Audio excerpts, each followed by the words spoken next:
here I am, back at the monastery after what must have been the shortest and quickest trip to another country for a visa run. Certainly compared to what I've been experiencing over the last 2.5 years to get visa extensions, which have been very difficult indeed. Here, with the help gratefully received from the supporters of the monastery, I was whizzed over to the edge of Cambodia and returned, leaving here at 7 o'clock this morning, arriving back at 3 this afternoon. So just under 8 hours. Most of that time was just in the vehicle, in the minibus. Very comfortable drive with a couple of stops for a drink and use the toilets. And the time in Cambodia, I didn't even notice. I was just through the exit point here in Thailand. There is a pretty beautiful bridge that you walk over to go into Cambodia, but I didn't have to. A kind young gentleman, a member of staff, he took my passport, he took a little photograph of me, and he walked over the bridge and came back with my passport with a new Cambodian visa in it. Me having been there, I was just in the no man's land part, I suppose, and I was able to come back into Thailand with my new 45-day visa exemption, which now gives me plenty of time, gives my monastery plenty of time to arrange a monk's visa. Very happy to be back. I was in time for afternoon, evening chanting, and now, as you can see, I'm back down on the beach. So I've strung together the few recordings I made of the day, and we'll see how that looks.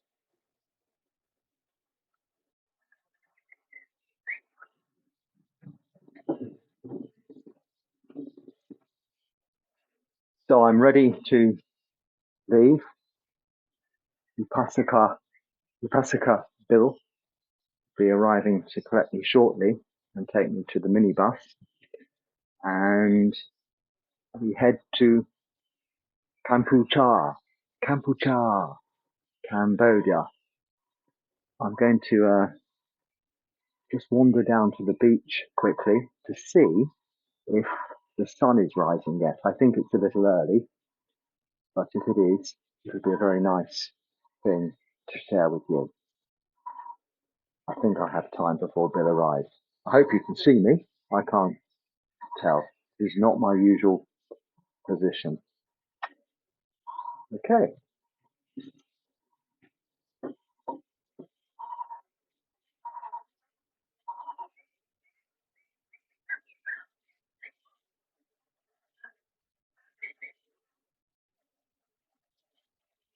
So it is still a little dark. Apologies, you may not see much.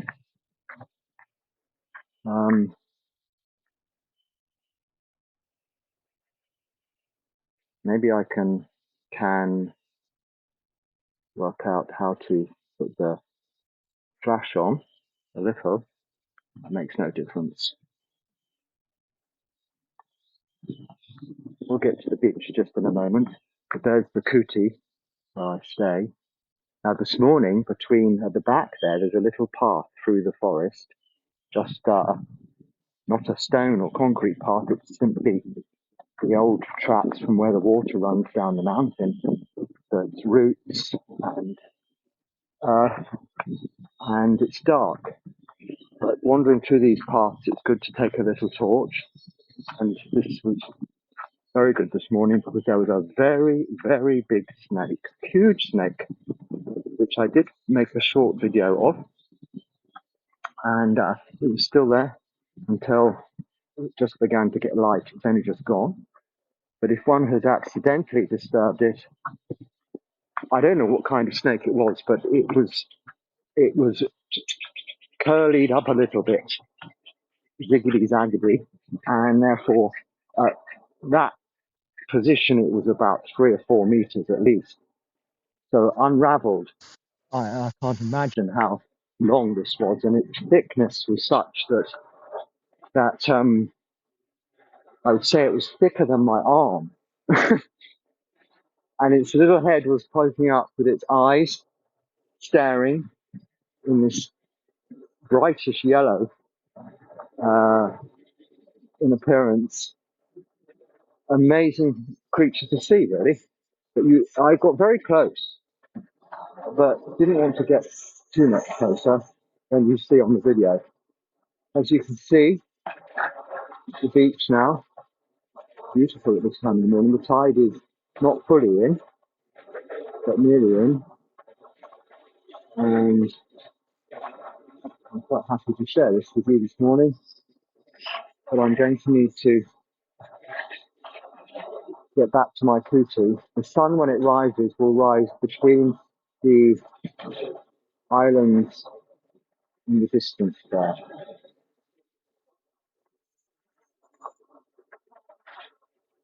Maybe you can see the moon. I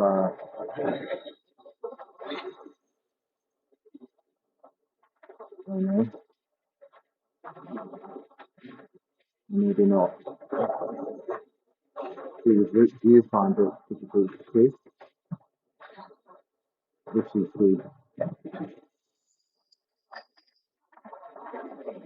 beach. So now it's time to get back to my kuti. So I'm there for Bill when he arrives. And avoiding snakes on my way. And maybe get the opportunity to share with you the sunrise as we drive into town to meet our minibus, which is taking us to the border. I think that is about a 4-hour drive. We're leaving at 7. Should arrive at about midday after my eating time. So Bill inquired as to what to do about food. I said, well, I'll eat on the bus. So he will bring some food, hopefully, and I can eat on the bus, which will be enough for today. I will speak later.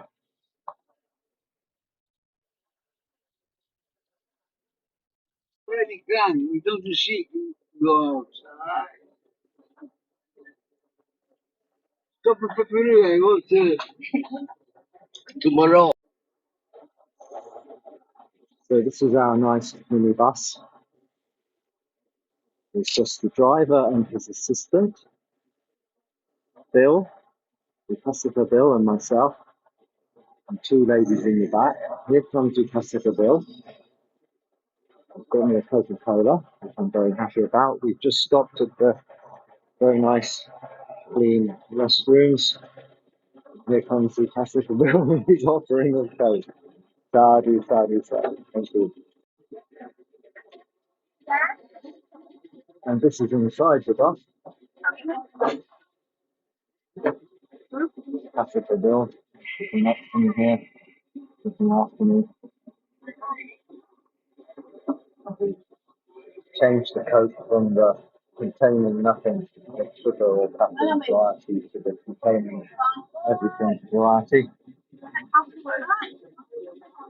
And onwards we go. Our journey to Trat, the closest city to the border of Thailand and Cambodia, where we find the immigration office. It is busy there. That's what I could say.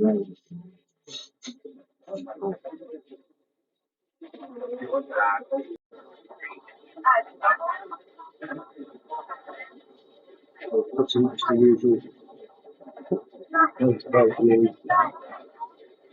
Oh, a bit different from the many I showed in India. But not much of waiting for us to show you at the moment.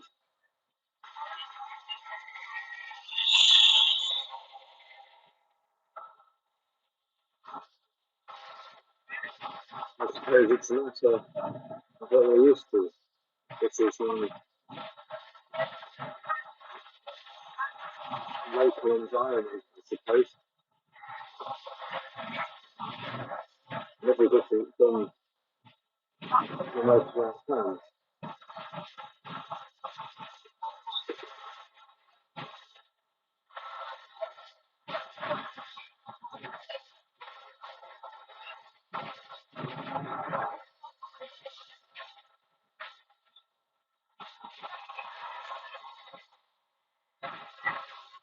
But really travelling in company, not on a public bus, the kind of which I'm very useful in India. A country of 1.8 billion people now, they all seem to get on my bus at the same time. And it can be somewhat overcrowded. It's very luxurious by comparison. But not too long, not walking. This would take a good few days. And I don't have a few days because this visa runs out in a few days. So that would be cutting it. And this is a different thing organised by the general supporters of the monastery. Very happy to go through receive this dharma and enjoy the journey and country for a change. 2.5 years of not such pressure.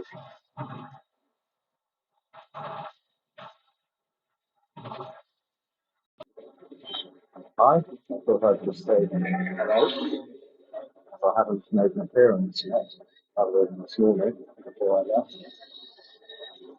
And I'm going to have to somehow find a way to ask these people to kind of give recognition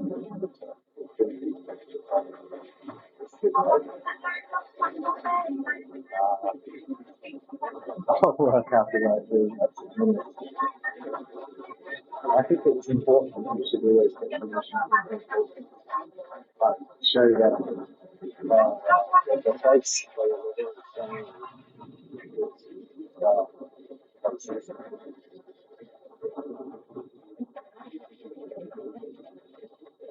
we don't always get asked that ourselves.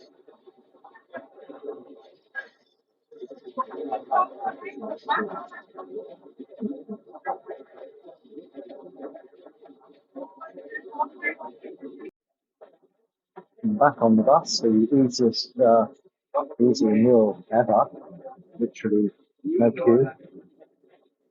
I think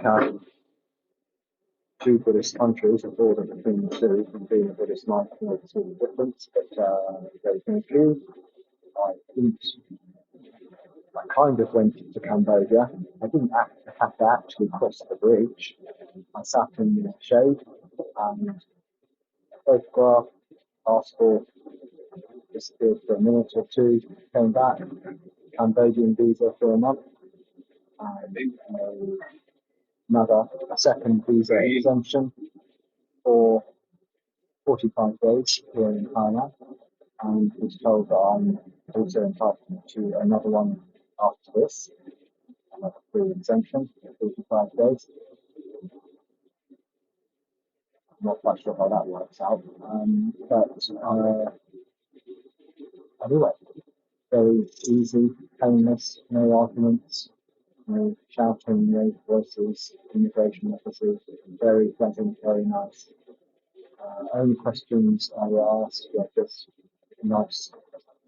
How long have you been in Ireland? Are you enjoying it? So on, but not really anything to report. It's simple, straightforward. We're now back in the minibus and should be back to the monastery back for 3 o'clock this afternoon. Very successful day. There we go. Probably the shortest travel vlog you've ever seen, and literally nothing of Cambodia. I didn't film at the immigration point because I wasn't sure of the legality involved in that. and I don't usually get my phone out and film things in public. It is, I don't think it's appropriate for a monk, frankly. And there's not much to see there. You can look it up on Google Maps. I think most of them are the same.